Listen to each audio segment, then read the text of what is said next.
I'm Bill Tackett, Director of Risk Management Services for the Oklahoma Municipal Assurance Group. That's OMAG to over 500 cities and towns statewide that access coverage for property, liability, and workers' compensation loss exposures. OMAG got started in 1977 when the Village and Choctaw got together and signed an interlocal agreement. Since that time, we've enjoyed 37 years of success being your risk management partner. We're very pleased to present this DVD for your training today. David L. Weatherford is our presenter. David's a Tulsa area attorney who's got over 25 years of legal practice under his belt.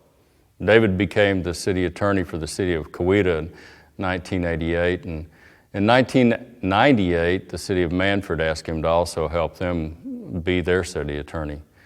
In 2002, the city of Sand Springs came to David, and he also provides city attorney services for them. David's gone all around the state, providing the training that you're going to see on this DVD today in person to over 100 city councils. David's attended over 1,000 city council meetings, and he knows that the problems that your community faces are not unique. They're similar to what your sister cities and towns face all across the state. The good news is that the solutions are not unique either. They're common sense solutions that through training and cooperation with other communities can make your city and town stronger. And we at OMAG know that the best run, strongest cities are the ones that have fewer claims and more effectively address their loss exposures. OMAG is your partner in risk management training, and if you have questions or you'd like additional information, please contact us. Thank you. My name is David Weatherford. I'm here today to talk about a training program that OMAG has compiled for cities. The idea of the training program is to provide some training for elected officials and upper management so that we can all get on the same page and work together to improve the quality of government that's provided to our citizens. Cities have habits, good and bad, and there's a need for a good self-evaluation for cities because leadership is constantly changing, and it's important that we understand our roles and get on the same page so we can make better decisions for our communities. With good training, we will see improved decision-making, and we'll see that the employees of the city are more engaged and better able to interact with the elected officials to achieve good things on behalf of cities. Cities can achieve great things, but it starts at the top with elected officials and upper management being on the same page. And if we avoid misunderstandings and create good working relationships, all of our jobs will get much easier. We learn from a number of different things. We get the benefit of attending meetings in lots of different cities, and I've had the benefit of attending over 1,000 city council meetings around the state. We learn from the things that go right or wrong in those various cities and what others around us do right or wrong. We're going to look at some of the good things that have come from other cities so that we have good examples of how cities have done things right, and that will benefit all of us. We're going to look at some municipal surveys and some survey results from other cities that help us understand what's worked in other cities so we all benefit from those surveys. And we're going to look at some results from municipal organizations that help us learn better what we can do to improve our quality of government. Part of understanding what we need to deal with in municipal government is understanding those issues that are challenges for us. There are many cities that have disruptive meetings and disputes about the roles of mayor, council, or staff. And we've got to recognize that those disputes exist. Sometimes there's upper management turnover and council ethics complaints, and those issues make it more difficult for us to make good decisions for our cities. Some cities have ongoing labor disputes, and those are a challenge to us. Those occur around the state on a regular basis. In many cities, there are land use and the not in my backyard crowd who are opposed to whatever we're trying to do on behalf of our cities, and we've got to recognize that those groups are there and that they will affect how we make decisions. We've seen in some cities that there are criminal charges against city officials, some warranted and some not. There are attempts to remove government officials, and there have been budget cuts and budget challenges. All of those work to make government less stable and to make it more difficult for the elected officials to do their jobs. One of the topics I would challenge cities to address is how to improve their working relationship amongst the elected officials, first as a group, and amongst the administration and staff. We should be challenged to find a way that we can work better together so that we make better decisions and so that we can achieve greater things for our cities. Some cities get it right and understand that the elected officials must work well together, and others go in different directions. We all know that how cities work, how a small group of people works together will affect how well they can accomplish things. And so the challenge becomes that we find a way to work well together so that we can get on the same page and accomplish good things together. My name's Michelle Williamson. I'm City Commissioner for the City of Woodward. I've served in that capacity for 11 years. I credit our city leadership a lot, our city manager, top to bottom and side to side. And what I mean by that is top to bottom, the people that work for him, all the city departments, and then side to side, all the agencies that work with the city. We have this sense of teamwork and how can we make our city better, and we've really looked forward instead of backward, and a lot of planning, looking at, the economy is going to have some trouble, so what can we do to prepare for that? And I really think that planning has positioned us to be proactive instead of reactive. Craig Stevenson, City of Ponca City, the City Manager. As a newly elected city official, I would encourage you to sit down, go through an orientation process. We have an orientation process here that I sit down with the newly elected commissioners, and we go through a very thick book, outline who the current staff are, give them their resumes so they know their background. That's part of allowing the elected person to know that they have a professional. It's not somebody that was appointed to a position. All of our staff are highly trained in their area and are experts in their area. And that gives comfort to the elected person that they've got a solid individual guiding and directing that specific part of the operation. So I think it's real important. I also think it's important that they get to training outside the community, because I think it's important that they learn how other communities may operate. Mike Nunley, City of Manford. I think chemistry is the most important. It doesn't matter whether it's basketball or football, probably basketball the most because you only have 5 people you're looking at. It only takes 1 or 2 that really are thinking more about themselves than the chemistry of the whole team to destroy anything. And you see it every day where teams that have much more talent get beat by teams with less talent because it's 5 against 3 and 5 against 2 instead of 5 against 5. And how do you accomplish that on the city level? I think you strive for success, and you explain to them that it isn't successful for 2 people or 3 people. It's only successful for 5 people. And if it's a failure, it's 5 or 7 or 9, however many council members there are. My name is Mike Bergsma, City of Sand Springs, Oklahoma. I think one of the first things that a councilor should learn is the definition of integrity. The next thing that you recognize is character, how strong a part that plays in everything that you do. You can go through a long list of things that you do's and don'ts, but I believe in those 2 things, integrity and character. Everything's contained in those 2 things. I'm Robert Morten. I'm the mayor of Coweta, Oklahoma. On the council that we have right now, we all respect one another. We respect each other's opinions, and we all know that I think we understand, somehow instinctively we know each other's strengths and weaknesses, and we respect that. We respect their opinion, we respect their thoughts, and everything seems to remain on a level where we can agree to disagree. Pam Polk. I am the city manager of Collinsville, and I have been here 9 years now. When I got here, they had 7 city managers in 6 years. This building itself sat here, burned out from 2001 to 2005. I do remember telling the mayor at that time that once this building was up, that I thought it would snowball and that the downtown would just take off, and it has. Our buildings are about 96% full downtown. I think it all comes back to being entrusted. They are entrusted by the people, and then I am entrusted by them to carry out those rules. And that is working well in Collinsville. They make the policies, I carry them out. I'm Eric Benson. I'm the city manager of Enid, where I've been doing that job for the last 8 years. I'm proud of our relationship. I suppose you wouldn't expect me to say anything else, but it happens to be the truth. Not without our rough spots, but they respect my responsibilities, and I try very hard to identify and respect theirs. As we all well know, the City Council's role is more restricted than that of the Chief Executive.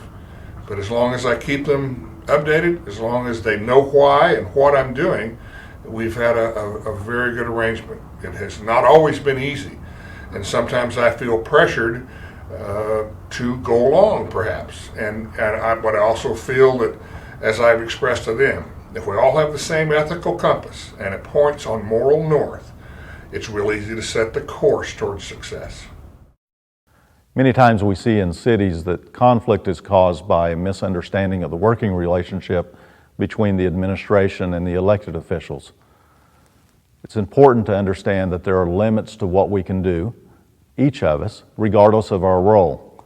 And for the elected officials specifically, we see many times elected officials who get elected and think they can direct the employees of the city. And in city manager cities and some of the charter cities, it's simply prohibited and not allowed. Public works work sites are off limits. Elected officials in city manager cities and in charter cities in which the elected officials have limited roles should not have a key to City Hall. Personnel decisions are not the business of the elected officials, and they're dangerous for elected officials because many times litigation will result from those personnel decisions. And really the key to all of it is for the board to understand that the powers of the board belong to the board as a group and not to any individual member of the board.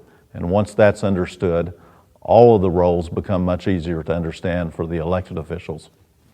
A lot of times we talk about the things the elected officials cannot do. We should talk specifically about the responsibilities of elected officials and those things they should be doing. One of the most important things the elected officials should do is police their own members and make sure that the members of their governing body behave as they should, treat each other as they should, and treat the employees and staff of the city as they should.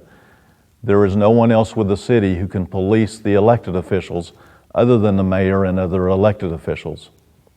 Additionally, it's a responsibility of the elected officials to ensure that they have good meetings. Our meetings are public and they create a part of our image of our city. So having good meetings becomes a responsibility of the elected officials. And it's important for the elected officials to know that they need to be good employers for all employees of the city. The elected officials have an important role in creating a community reputation, creating a team, and getting results. And they've got to accept that role and understand that that's a part of their job to create that community reputation, to work well together, to police their own, and to make their city better by doing those things. Just as the elected officials have specific responsibilities, staff also has specific responsibilities. They have the responsibility to provide professional guidance to the elected officials, and more importantly, to allow council and the elected officials to set the policy of the city. It's important to be prepared, promote the city, and carry out that policy. And a part of carrying out that policy is not to question it once a decision has been made. It's never a good thing in a city for the staff of the city to constantly be challenging or questioning decisions that have been made by the elected officials once those decisions are final. Staff's responsibility is to carry that out, provide options to council in advance, and to be good employees by making sure the policy and direction that's been set by council is fulfilled.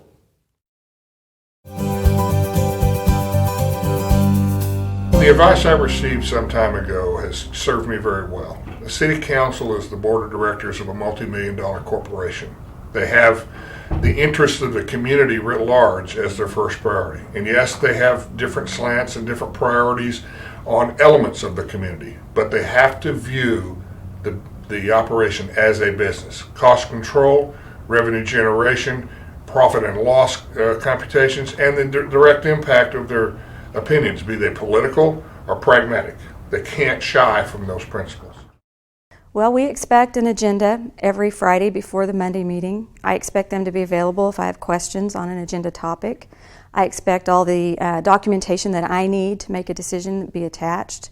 I expect any of the players that are involved in that item to be at a meeting so I can ask questions. And then I expect that the staff would have a recommendation. Now, I may not always agree with that recommendation or follow that recommendation, but who better to recommend what needs to happen for the city than the people who are closest to the process? We don't bring items to the governing body except policy decisions. We also go through an orientation process so that they understand what their role is. And I delineate what that role is. The other thing is we go through a very detailed budget process that outlines the strategic goals and objectives for each department. And they walk through each department and what they accomplished in the current year and what they're proposed to accomplish next year. So they stay at a high level and they understand the policy. You are an elected official, and you have a very important job within the city of Coweta as far as providing direction to the city staff through your votes and your input at city council meetings. But the day-to-day decisions need to be left to folks that are hired to actually do that. My name is Nicholson, and I'm mayor of Ponca City, Oklahoma. It's important that our elected officials understand that they are a lawmaking governing body, and we have a city manager form of government. So the city manager and his department heads operate and run the city, not the commission. And that's a little bit confusing at times for new commissioners. They do not tend to the daily responsibilities and tasks and duties. It's a city manager and his staff responsibility. We're going to look at some examples of meetings, because meetings are some of the most important things we do as communities. Because we're governed by the Open Meeting Act, our meetings must be conducted in public, and so the public gets to watch how we do our business. I would encourage the mayors and the elected officials to think of themselves as a board of directors, very similar to a board of directors for a private company. The only difference is we're conducting our business in public.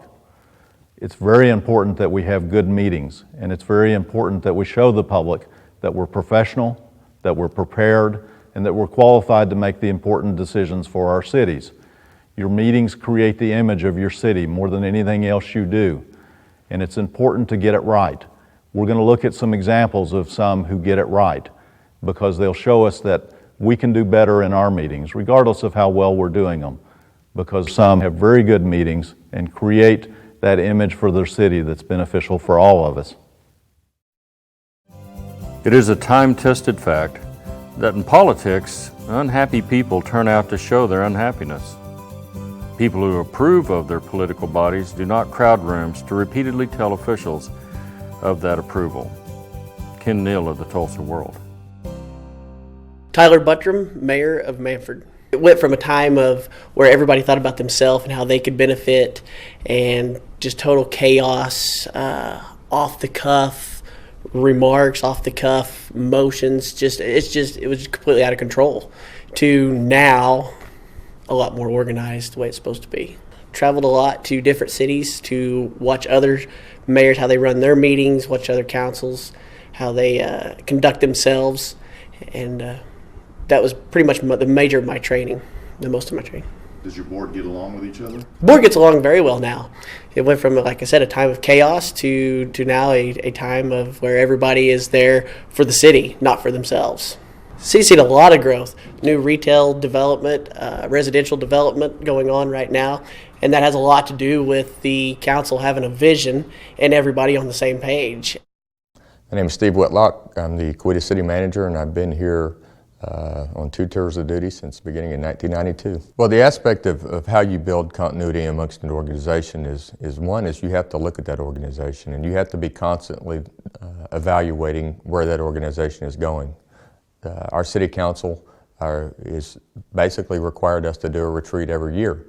This is going to be a long-term, long-range planning opportunity, but it's also going to be a fun environment too, because having the ability to find out what makes your councils tick and your staff tick is going to improve the organization it's going to improve communication, and it's going to lead to stabilities within a government that I think our public expects and demands.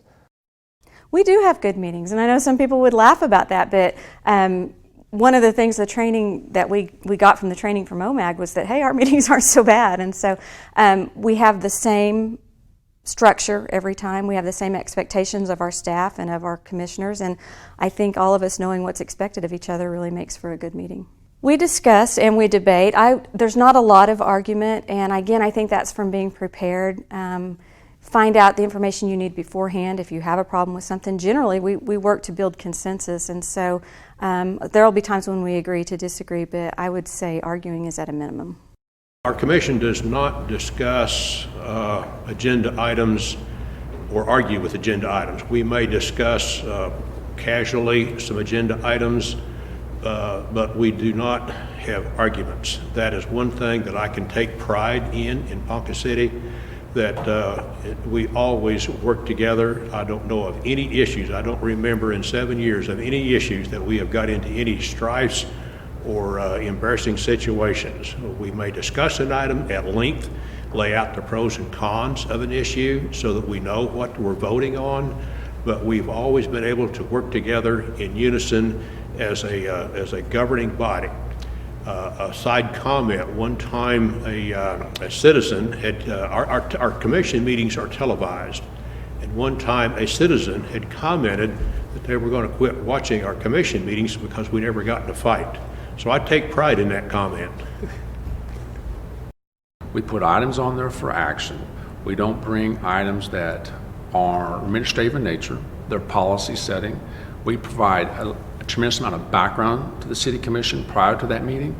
We may have had a work session on that particular item or that policy so that they have a clear understanding and they've been able to vet the background and the information and make a good decision. So when we get to the regular commission meeting, they have a tremendous amount of information and they feel very comfortable, I believe, in making the decision that they make.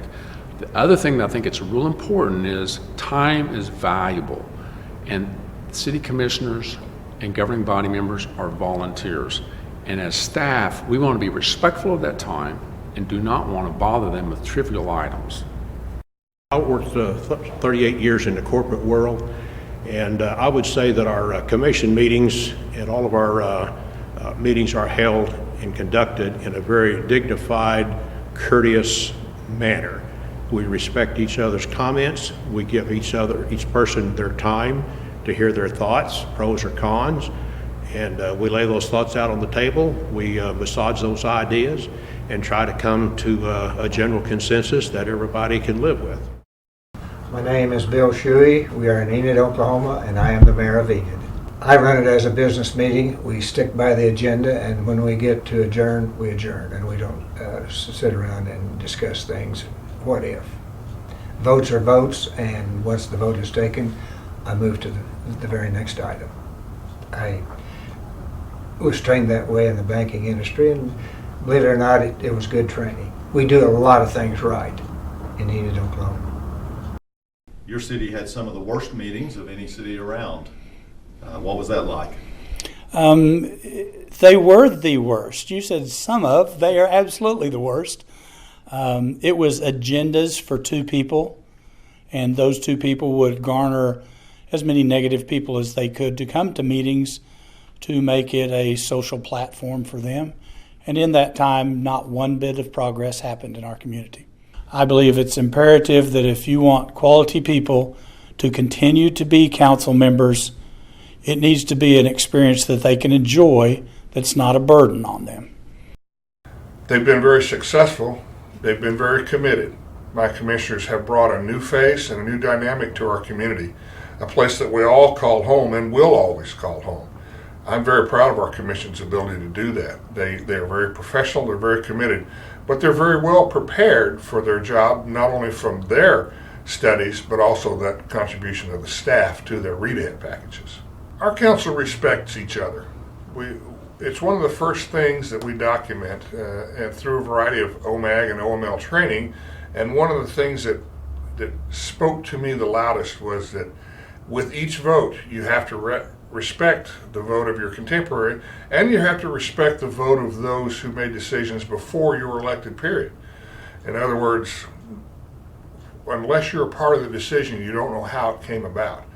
I'm very proud of our commission's ability to cooperate with each other. Yes, sometimes emotions enter into it, and I'm no stranger to that. Sometimes I'm the instigator, and sometimes it serves me well, and often it doesn't.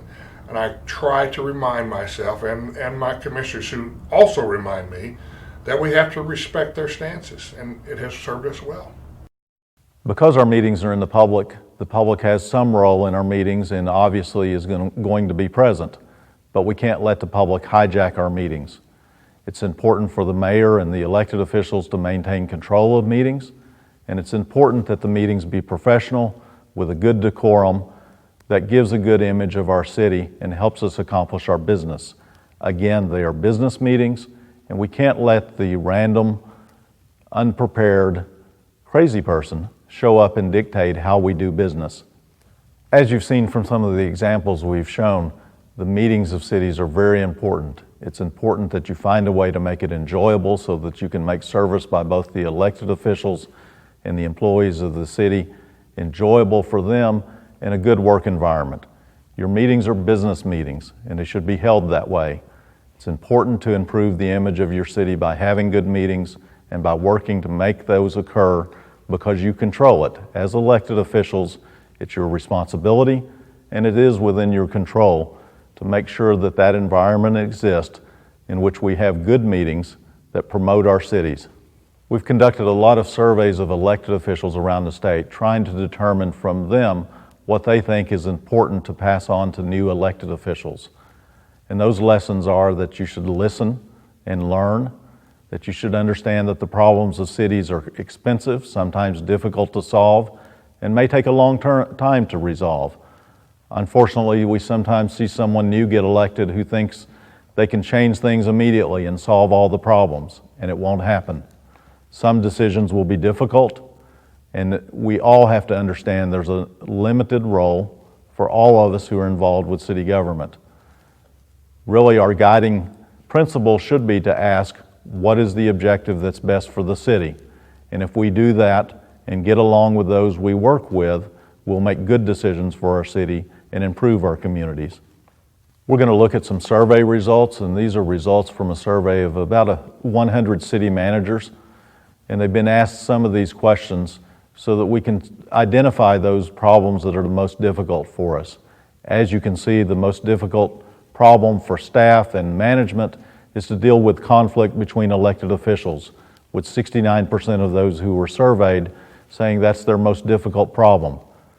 Also, we wanted to determine the most difficult problems that elected officials would face. And as you can see, elected officials show that zoning and land use are the most difficult issues that come before them. That's because there are competing property rights, competing property interests, and usually someone on each side of the debate who has an interest in the outcome. It helps us to know those issues are going to be more difficult. Likewise, budget and spending is an important issue that makes it difficult for the elected officials to make decisions. Those are topics that come up regularly in cities, and we need to recognize that those are issues that are going to be difficult. The survey results show that the most difficult elected official is the one who does not trust staff, and that's a problem, as we can see with 46% of the responses, a problem that's got to be solved to make all of our jobs better and easier, both for the elected officials and staff. And then sometimes we see elected officials with a personal agenda and not a sense of community service, because it makes it difficult for all of us to do our jobs. As a result of all of the surveys we've conducted, we've compiled a top 10 list of the things you can do to make your city better.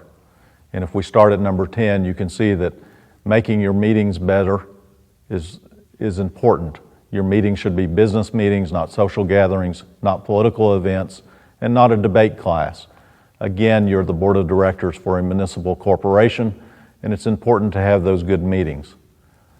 Likewise, number 9, we should look at our meeting habits. Sometimes cities just develop bad habits in the way they conduct meetings. And I would encourage you to attend meetings in other cities, look at how those other cities that have been successful have conducted their meetings, and learn from them and create good meeting habits. Number 8, it's important to have a plan when you show up, to do your homework in advance of the meetings so that you know when you get to the council meeting, because the public is watching, that you have a good idea of what you intend to do. Understand the issues before you get there. Ask the hard questions in private, because staff is there to, again, help you be prepared so that you know what the issues are and so you can make good decisions. It's a staff responsibility to educate and help and give you options, and you should use that well in advance of meetings so that your meetings run smoothly. It's important to promote your city. You help define your city's reputation, and cities, just like individuals, have a reputation. How you conduct those meetings and how you promote your city and how you deal with your staff will define that reputation for you. It's important to publicly defend your employees, because there are plenty of people who will have criticism, but in public you need to be pro-city and promoting your employees. Number 6, you need to commit to being a good employer. Are you helping make your city a good place to work? Are you showing some simple appreciation for those who work for the city? Because the single greatest complaint we hear from city employees is that their work is not appreciated. And that simple act of showing some appreciation will help you go a long ways in being a good employer. Number 5, it's important to set policy goals. Probably the most important reason you got elected is to identify the direction of the city and to set those goals. Cities should have planning retreats and an opportunity to establish those goals so that they can clearly map out where they're headed and what they intend to do. Number 4, you should understand your limited role. There will be times that staff can't tell you everything that's going on and shouldn't, for privacy reasons, for employment reasons, and a wide range of other reasons, even though you're elected, even though you're on the board of directors. Number 3, it's important to lead by example. Ethics and conduct will matter. We see lots of times those cities that have issues that bring down the rest of us, and it's important that all cities get better at dealing with the ethical issues, that we have good elected officials who make good decisions and represent our cities well. Number 2, we all have to be responsive to the public. We need input from citizens for difficult issues. We need to protect the interest of all of the public, not just those few who show up at meetings, but it's important to know the public needs. It's an important part of getting elected, is to understand what the public expects us to do as a community. And number 1 on the list of all of the surveys of what you could do to make your city better is to find a way to work well together with a goal of helping everyone, staff and the other board members, to work as a team so we can identify the issues that we need to work on so that the board can work well together. And if we do that, we can guarantee success regardless of the project. Those elected to serve the public should enjoy their service, and it should be a goal for all of us to find a way to enjoy that service to the public. We only will achieve that if we find a way to work well as a team rather than going in our own separate directions. And it's important to the public that we do that. We've had the opportunity to go around the state to many, many cities, and it's clear that the problems are the same, but also the solutions are the same. We have very similar problems and very similar ways in which we can address those problems. Hopefully the lessons you've heard from the others you've seen today will help you to address those and make your communities better and help us all to improve our goal of having a more stable government, a better government, and a more enjoyable service to the public. If you need additional information or if you'd like to schedule in-person training, please contact us at the information on the slide. OMAG is your risk management partner for workers' compensation, liability, and property issues.